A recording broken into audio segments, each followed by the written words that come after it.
Hello जी, how are you well. तो आज हम पढ़ने जा रहे हैं अल्टरनेटिंग का मोस्ट इम्पॉर्टेंट टॉपिक ट्रांसफार्मर क्या होता है और इसका सिद्धांत क्या है, बेसिक क्या है, ए टू जेड सारी जानकारी हम लोग जानने वाले हैं, जो कि हमारे बोर्ड परीक्षा के लिए काफ़ी इम्पॉर्टेंट टॉपिक है। इसका डेरिवेशन भी पूछा जाता है, फार्मूला भी आता है और इसका सिद्धांत क्या है, वर्किंग क्या है, प्रिंसिपल कैसे है, ये सारी चीज़ें, कार्यविधि और इसका जो प्रिंसिपल है वो क्या है, ये सारी चीज़ें ए टू जेड जानेंगे वन बाई वन। तो चलिए देखते हैं।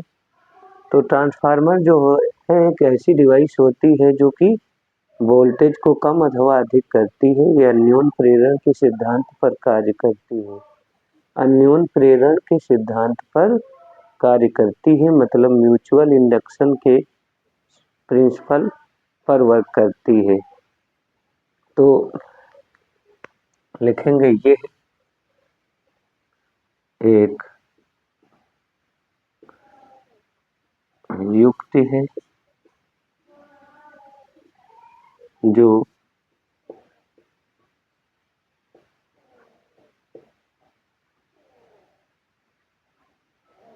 अन्योन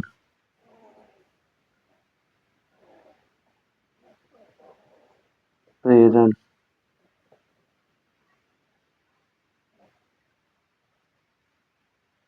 सिद्धांत पर, अन्योन प्रेरण के सिद्धांत पर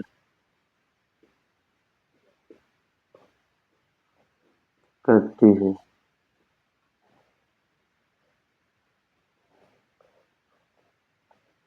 तो ये है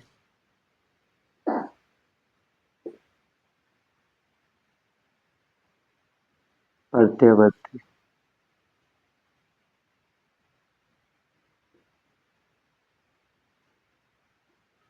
प्रत्यावर्ती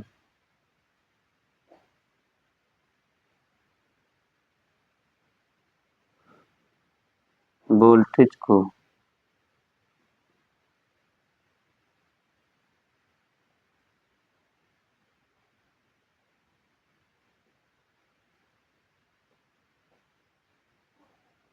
बदलने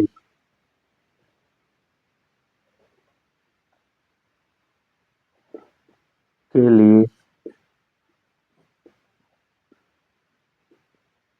प्रयुक्त की जाती है।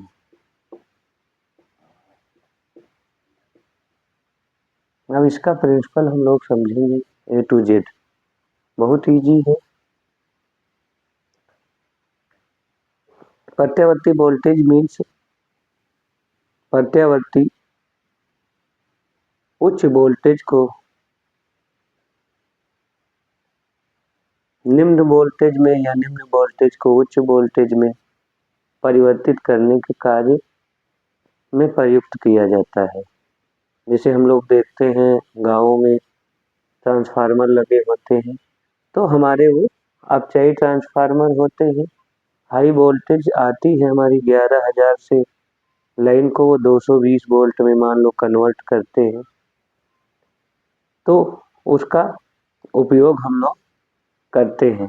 क्योंकि 11,000 वोल्टेज बहुत हाई वोल्टेज होता है। हाई वोल्टेज इसलिए करते हैं क्योंकि जो हम पावर हाउस से लाइट्स को अपने घरों तक लाते हैं तो उसका लॉस ना हो। वोल्टेज अगर हाई वोल्टेज होता है तो वोल्टेज आपका गिरता नहीं है, वहाँ पर वोल्टेज थोड़ा बहुत गिरता भी है तो उतना ज़्यादा परिवर्तन नहीं आता है। लेकिन अगर आप सोचो 220 वोल्टेज को हम पावर हाउस से भेजें तो लॉन्ग डिस्टेंस भेजेंगे तो वो बहुत ज़्यादा कम हो जाएगा। यहाँ तक कि गर्मियों के समय में हम लोग गांव में देखते हैं कि ज़्यादा यूजेस के कारण वोल्टेज ऐसे ही डाउन आता है, और अगर उस समय हम लॉन्ग डिस्टेंस से अगर उसको भेजेंगे तब तो वो बहुत ही गिर जाएगा।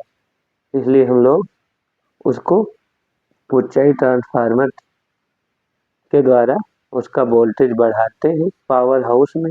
ऊंचाई ट्रांसफार्मर ये होता है, और बढ़ाने के बाद एक बार फिर से हमको वोल्टेज को कम करने के लिए अपचाई ट्रांसफार्मर, ऊंचाई transformer means step up transformer, अपचयी transformer means step down transformer का उपयोग करके फिर गांव में हम लोग प्रयुक्त करते हैं।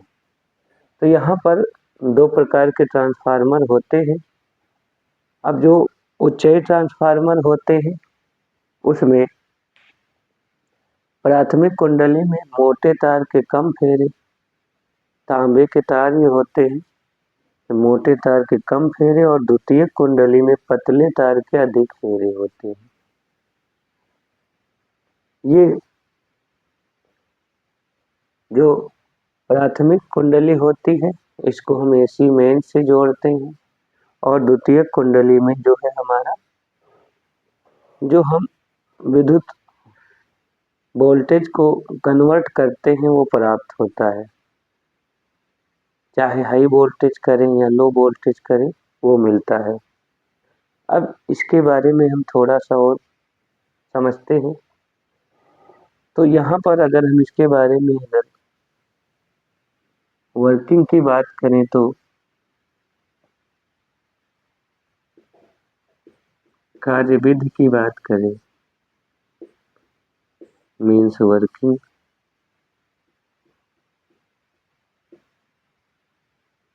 तो ये ट्रांसफार्मर जो होता है नर्म लोहे का बनाया जाता है। ये आयताकार भी हो सकता है, गोलाकार भी हो सकता है।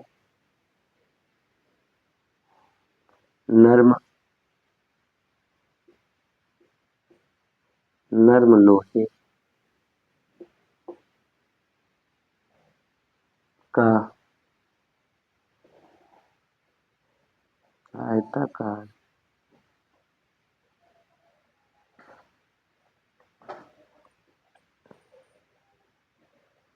अथवा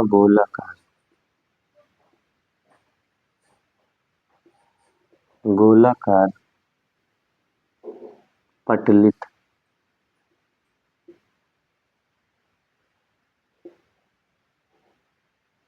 क्रोड होता है। पटलित मीन्स लेमिनेटेड होता है, यानी वार्निश चढ़ाई जाती है।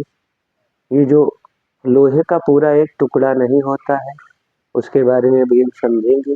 इसमें बहुत सारी पत्तियां होती हैं, जो सारी पत्तियां एक दूसरे के ऊपर तह मार के रखी जाती हैं, और ये सभी लेमिनेटेड होती हैं, वार्निश चढ़ी होती है। और ये प्राथमिक कुंडली और द्वितीय कुंडली इसका भी इस क्रोड और इससे कोई संबंध नहीं होता है, टच नहीं करती है, कहने का मतलब है। अब ये वार्निश क्यों आयताकार कुंडली के ऊपर पतली पतली पट्टियां इसलिए लगाई जाती है कि जो अगर मान लो हम एसी मेंस जोड़ेंगे और ये पूरा एक लोहे का टुकड़ा हो, मान लो ये पूरा एक लोहे का टुकड़ा हो मोटा सा, तो इसमें उत्पन्न होने लगती हैं भंवर धाराएं। भंवर धाराएं आपने इस तरह से भंवर धाराएं घूमने लगती हैं।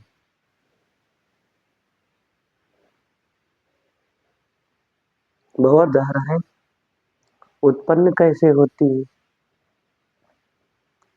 तो जब हम एसी मेंस प्राथमिक कुंडली में जोड़ते हैं और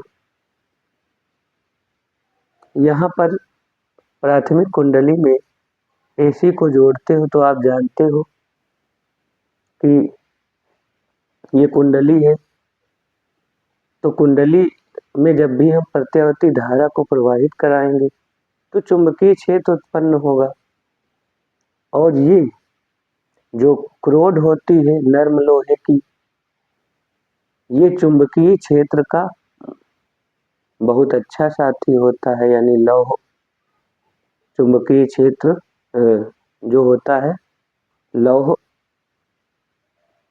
पदार्थ जो होते हैं वो हमारे चुंबकीय क्षेत्र को बहुत ज़्यादा अट्रैक्ट करते हैं।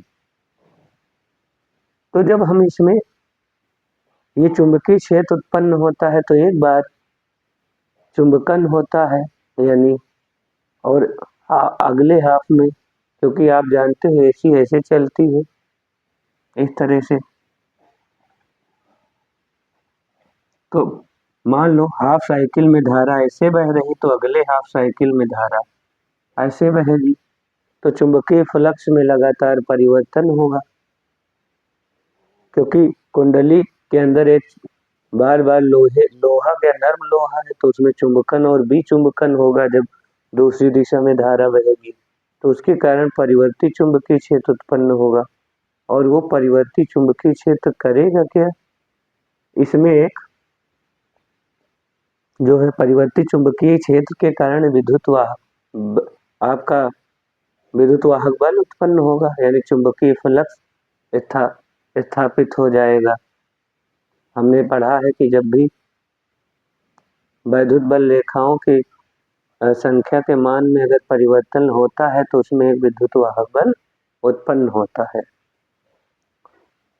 अब यहाँ पर जो हमारी वैद्युत ऊर्जा थी वो चुंबकीय ऊर्जा के रूप में प्राथमिक कुंडली में वैद्युत ऊर्जा हम भेजे थे, एसी भेजे थे प्रत्यावर्ती धारा, और वो चुंबकीय ऊर्जा में बदल गई है। चुंबकीय ऊर्जा में बदल गई है। अब ये सारा लोहे का है, ये पत्तियां हैं लोहे की। तो चुंबकीय क्षेत्र जो होगा इसके सहारे दूसरी कुंडली से आएगा, और दूसरी कुंडली से जब आएगा तो यहाँ पर बल रेखाएं लगातार परिवर्तित हो रही हैं, क्योंकि चुंबकीय क्षेत्र कभी एक डायरेक्शन में और कभी एक डायरेक्शन में चुंबकन तथा विचुंबकन के कारण परिवर्ती चुंबकीय क्षेत्र उत्पन्न हुआ है प्राथमिक कुंडली में। तो उसके कारण यहाँ पर परिवर्ती चुंबकीय क्षेत्र मिलेगा। तो द्वितीय कुंडली में जो है फ्लक्स का परिवर्तन होगा। ध्यान रखना, प्राथमिक कुंडली में कोई फ्लक्स का परिवर्तन वहां पर मान के चलो, वहां पर हमारा जो वैद्युत ऊर्जा हम देते हैं, वैद्युत क्षेत्र देते हैं, वो चुंबकीय क्षेत्र में बदलती है, परिवर्ती चुंबकीय क्षेत्र में, खासकर परिवर्ती चुंबकीय क्षेत्र में। और ये जो पत्तियां हैं, नर्म लोहे का आयताकार जो क्रोड होता है, वो क्या करता है, उस चुंबकीय क्षेत्र को बाहर नहीं जाने देता है कि जो हमारी एनर्जी है ज्यादा से ज्यादा कंजर्व रहे। क्योंकि चुंबकीय क्षेत्र जो भी बाहर निकल जाएगा हमारा, तो वो क्या हो जाएगा, लॉस हो जाएगा। तो इसलिए हम इस नर्म लोहे की क्रोड को यहाँ पर लगाते हैं कि जो भी चुंबकीय क्षेत्र यहाँ पर उत्पन्न हो प्राथमिक कुंडली में, वो सारा का सारा हमारा द्वितीय कुंडली से आए, तो वहां पर उसी आवृत्ति का विद्युत वाहक बल उत्पन्न हो जाए, क्योंकि फ्लक्स परिवर्तन के कारण द्वितीय कुंडली में उसी आवृत्ति का विद्युत वाहक बल उत्पन्न हो जाता है। तो ये कहानी है भंवर धाराएं। भंवर धाराएं जो है हमारी, जैसे आपने देखा होगा कहीं पर बहुत ज्यादा तेज पानी हो तो ऐसे गोल गोल गड्ढा हो जाता है। आपने कभी नदी में या नहर में आपने देखा हो, बहुत तेजी से अगर पानी की स्पीड होती है तो जल घूम घूम के चलता है। इसी तरह से यहाँ पर अगर ये पूरी आयताकार पूरा लोहे का टुकड़ा हो तो यहाँ बहुत ज्यादा चुंबकीय क्षेत्र उत्पन्न होने के कारण यहाँ पर बहुत ज्यादा जो है से वृत्ताकार, कंसेंट्रिक वृत्ताकार के रूप में जो है भंवर धाराएं उत्पन्न हो जाएगी। उसके कारण हीटिंग उत्पन्न होगी और हमारी एनर्जी हीट के रूप में लॉस हो जाएगी। इसलिए यहाँ पर पूरा लोहे का टुकड़ा नहीं रखते हैं, छोटी छोटी पत्तियां, पतली पतली पत्तियां लेमिनेटेड फॉर्म में हम लोग रखते हैं। क्यों? क्योंकि भंवर धाराएं ना उत्पन्न हो। अगर भंवर धाराएं उत्पन्न होंगी तो यहाँ पर हमारा जो है ऊर्जा लॉस होगी, और ऊर्जा लॉस होगी तो फिर हम एनर्जी हमारी कंजर्व नहीं रह पाएगी। हालांकि लॉस होती है लेकिन हम कोशिश करते हैं कि कम से कम लॉस हो, जिससे एनर्जी कंजर्व रहे।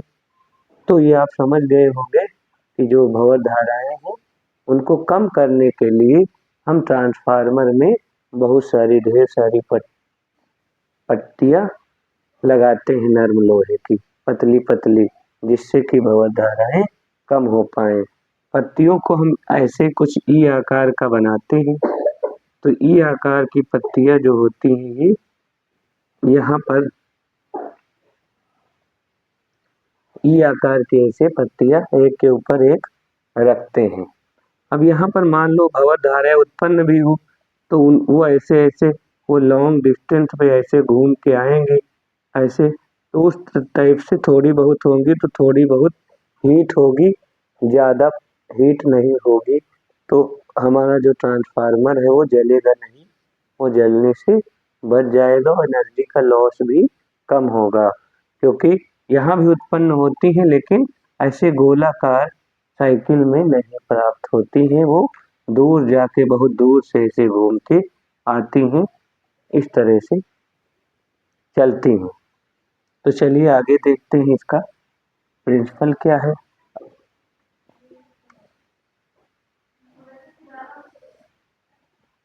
तो यहाँ पर जो हमारा परिवर्ती चुंबकीय क्षेत्र प्राथमिक कुंडली में उत्पन्न हुआ, ये पत्तियों के सहारे नर्म लोहे की क्रोड के सहारे द्वितीय कुंडली में आया और वहां पर विद्युत वाहक बल उत्पन्न हुआ।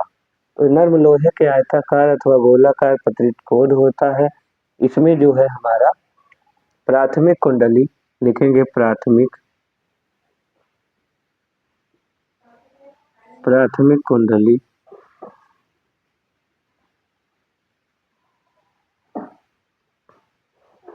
कुंडली में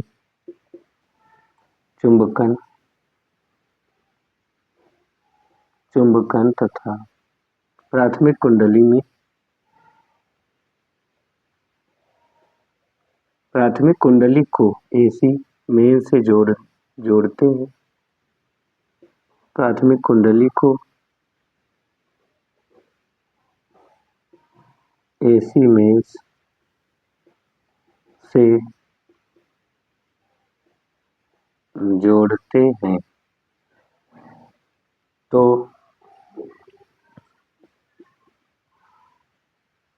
एसी मेन से जोड़ते हैं तो एक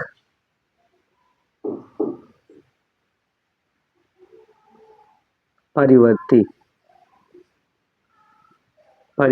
चुंबकीय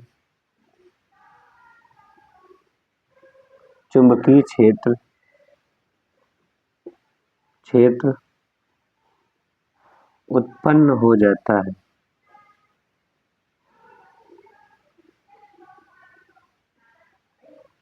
जिसके कारण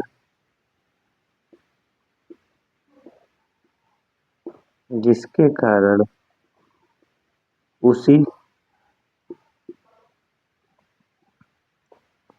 आवृत्ति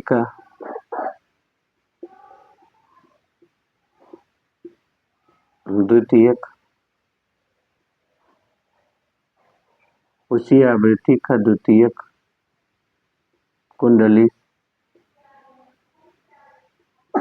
में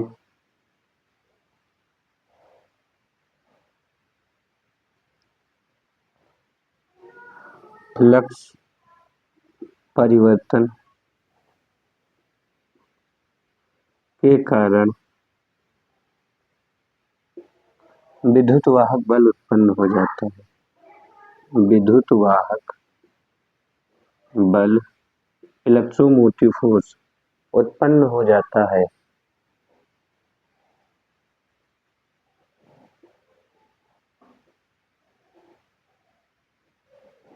तो ये कहानी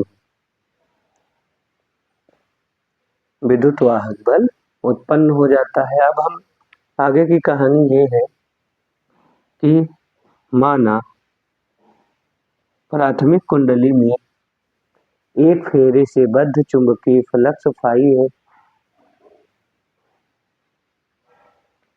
ये लिखेंगे। माना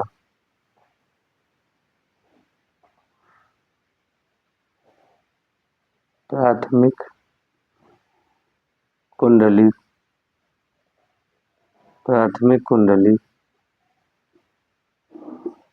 में एक फेरे से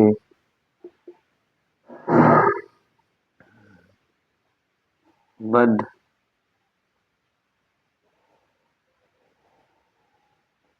चुंबकीय फ्लक्स फाई है, ऐसा मानेंगे।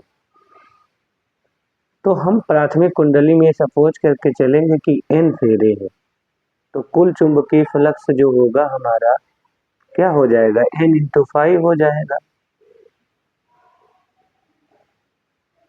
तो ये हम मान के चलेंगे।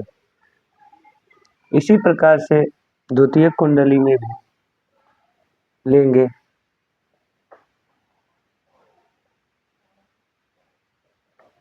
तो यहाँ पर इसको आप लोग लिख लीजिए।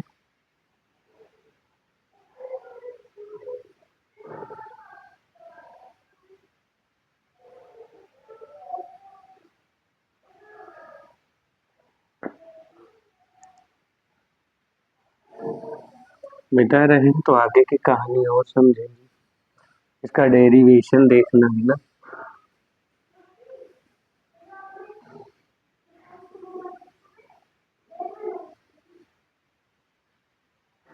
इसका डेरिवेशन ये है कुछ ऐसे कि हम लोग तो प्राथमिक कुंडली का जो फ्लक्स होगा वो हमारा हो जाएगा, कुल फ्लक्स कितना हो जाएगा,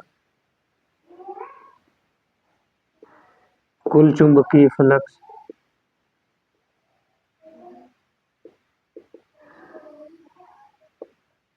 बराबर n5 हो जाएगा। अब हम लोग जानते हैं कि फैराडे के द्वितीय नियम से कि विद्युत चुंबकीय फ्लक्स की जो ऋणात्मक परिवर्तन दर होती है प्रेरित विद्युतवाहक बल के बराबर होती है। तो हमारा ये इसी प्रकार यहाँ पर लिख लो, फैराडे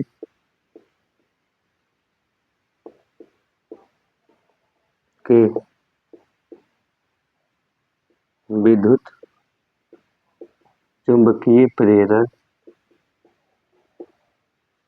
के द्वितीय नियम से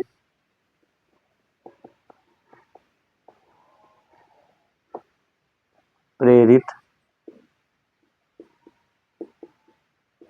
ये विद्युत है, विद्युत वाहक बल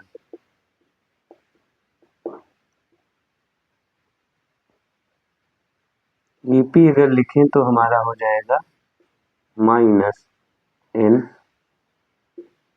d∅/dt। समय के सापेक्ष अवकलन कर देंगे। अब इसी प्रकार हमारा इसी प्रकार करके इसी प्रकार द्वितीय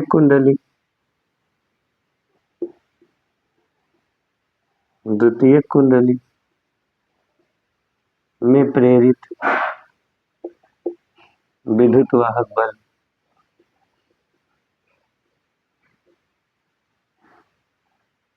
ES हमारा जो है वो भी -n d∅/dt हो जाएगा।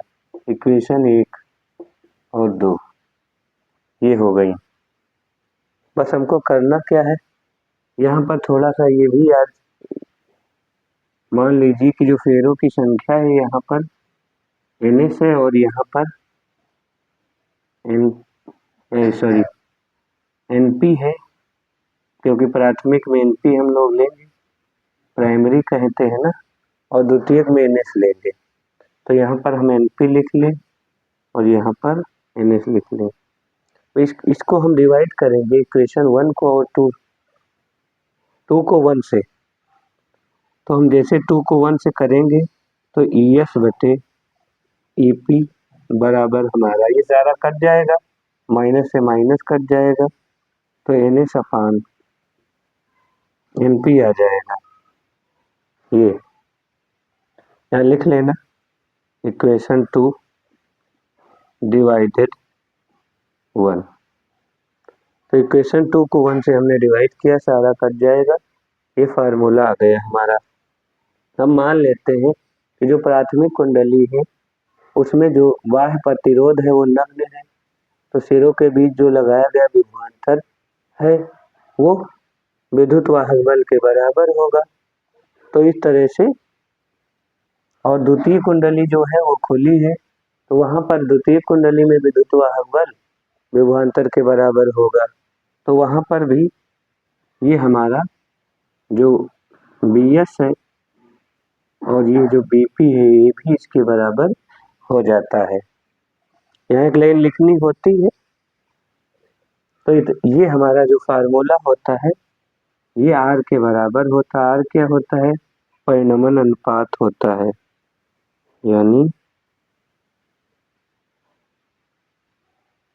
R जो है हमारा वो परिनमन अनुपात है। अभी यहाँ पर और हमें करना है आगे, आप इतना कर लीजिए, अभी I का रिलेशन भी इसमें इंक्लूड करना है। तो I के रिलेशन के लिए हम ये सपोज करते हैं कि जो इनपुट शक्ति है यानी निवेशी शक्ति, और निवेशी मतलब आने वाली वैद्युत शक्ति और बाहर निकलने वाली वैद्युत शक्ति दोनों किसी क्षण बराबर है। यानी उस ऊर्जा का अगर लॉस नहीं हो रहा है तो हम सपोज कर सकते हैं कि निर्गत और निवेशी दोनों शक्तियां क्या है? बराबर हैं। तो उस समय हम इनपुट वोल्टेज को आउटपुट वोल्टेज के बराबर कर सकते हैं। तो वहां से हम लोग अगर हम करते हैं निर्गत शक्ति और निवेशी शक्ति को बराबर, तो हम लोग ये करेंगे कि जो P इनपुट है यानी जो पावर है, पावर आउटपुट पावर के बराबर होगी। तो हम जानते हैं जो शक्ति होती है P बराबर B इंटू I होता है। तो हमारा क्या हो जाएगा? BS इंटू IS बराबर,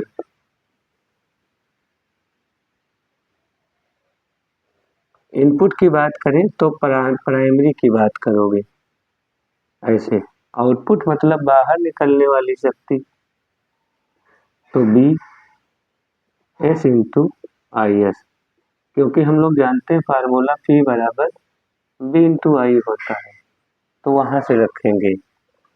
तो ये हमारा इनपुट वोल्ट वैद्युत शक्ति और आउटपुट वैद्युत शक्ति। तो यहाँ से एक संबंध आएगा हमारा, आप देखोगे जो BS है, BS के नीचे इसको ले जाओ तो हमको उसको इसके नीचे लाना पड़ेगा, मतलब अपोजिट है रिलेशन, इनवर्सली प्रोपोर्शनल है। तो हमारे कहने का ये मतलब है कि यहाँ पर और एक संबंध हम इंक्लूड कर लें कि जो BS बटे BP है वो IP बटे IS के बराबर है, IP बटे IS बराबर R। तो ये पूरा फार्मूला हमारा आ गया। इससे बहुत अच्छे अच्छे हमारे न्यूमेरिकल्स आते हैं, उनको भी हम करेंगे। तो ये हमारा इसका सिद्धांत था, और यहाँ पर जो चीज़ें A to Z आपको बताई गई है वो एग्जाम में पूछी जाती है।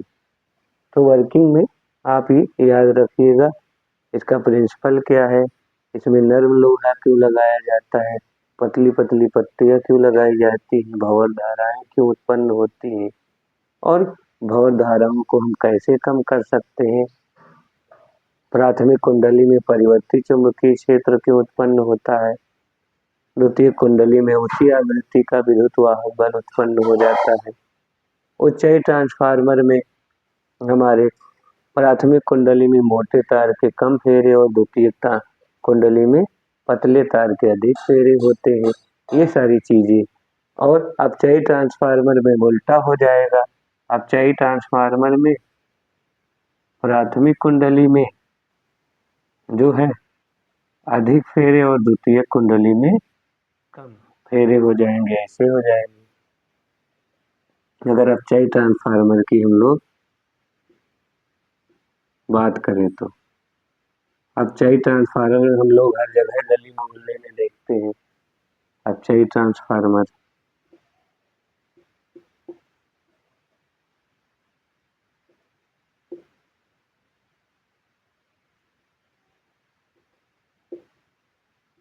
अपचाई ट्रांसफार्मर ये प्राथमिक कुंडली होते हैं, इसमें अधिक फेरे होते हैं प्राथमिक कुंडली में, और ये द्वितीय कुंडली होता है और सब वैसे रहता है। इसमें मोटे तार के कम फेरे होते हैं। फेरों की सारा खेल है, क्योंकि फेरों के अनुपात में विद्युत वाहक बल कम हो जाएगा, बस सीधी सी बात है। आजकल के जो मॉडर्न ट्रांसफार्मर आते हैं उनकी जो आपकी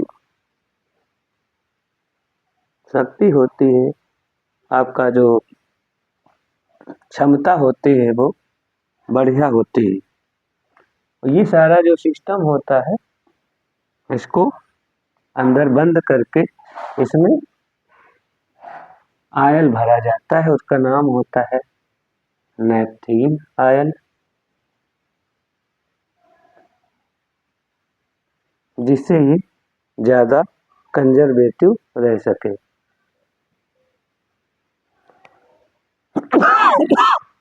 सॉरी।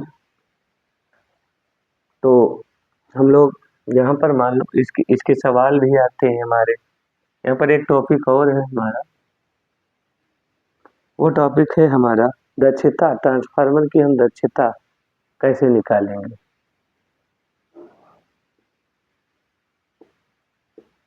दक्षता तो ईटा से हम ज्यादातर प्रदर्शित करते हैं दक्षता को।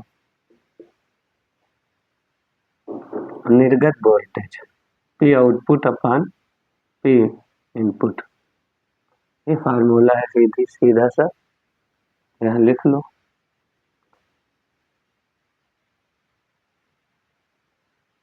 निर्गत शक्ति वोल्टेज में निर्गत शक्ति अपान निवेशी शक्ति, तो ईटा बराबर हमारा हो जाएगा क्या,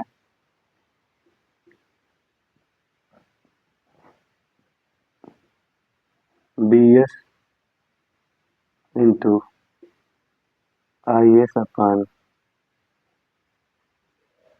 B P into I P.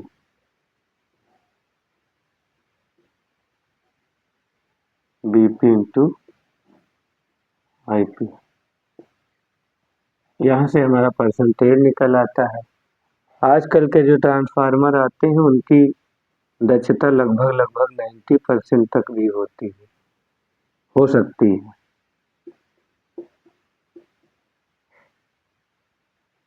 हो सकती है।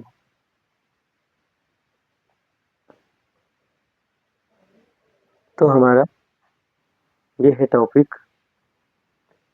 अब किसी दिन इसके हम लोग क्वेश्चन करेंगे जो मोस्ट इम्पॉर्टेंट है। तो आशा करते हैं वीडियो आपको मोटिवेट करेगा और आपको कायदे से समझ में आया होगा। Thanks for watching. फिर मिलेंगे किसी अच्छे टॉपिक के साथ।